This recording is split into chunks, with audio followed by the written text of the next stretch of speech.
The Nobel Prizes are handed out to humanity's best and brightest, but sometimes even the best and brightest get overlooked.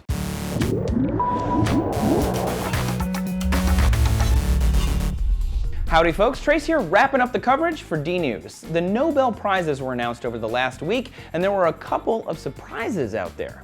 The prizes come in 6 categories: chemistry, economics, literature, medicine, peace, and physics. This year, 3 scientists shared the chemistry prize for creating computer models of molecules, so we don't have to use these peg and ball ones anymore. Canadian author Alice Munro took the literature award home. 3 Americans won the Nobel Prize in medicine for discovering how cells transport things around. They're like little factories. The Organization for the Prohibition of Chemical Weapons was awarded the Nobel Peace Prize, and the prize for physics went to 2 scientists who discovered the Higgs boson particle. Economics doesn't get handed out until Monday.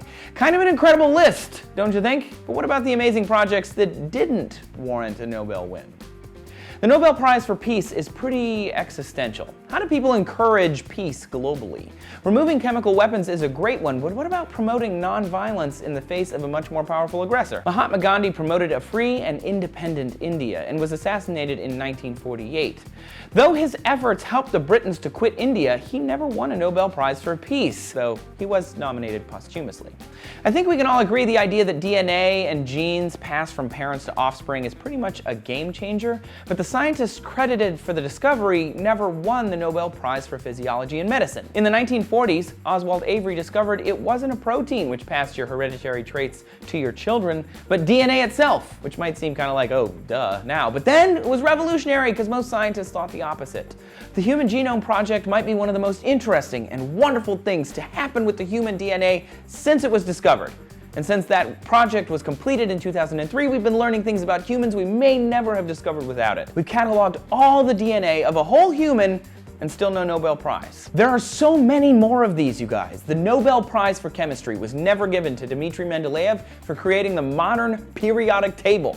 The inventor of radio telecommunications, Nikola Tesla, never received a prize for physics. Robert Noyce, the inventor of the microchip, never got a prize. Fred Hoyle, who coined the term the Big Bang, claimed new elements were made inside stars during fusion, never got a Nobel Prize for that. Leo Tolstoy, one of the most critically acclaimed novelists in human history, no Nobel medal hanging around his neck. We could talk about this all day. There are only so many Nobel Prizes, and unfortunately for some, once in a while you've got this great season and it's hard to pick, and other times it's pretty sparse.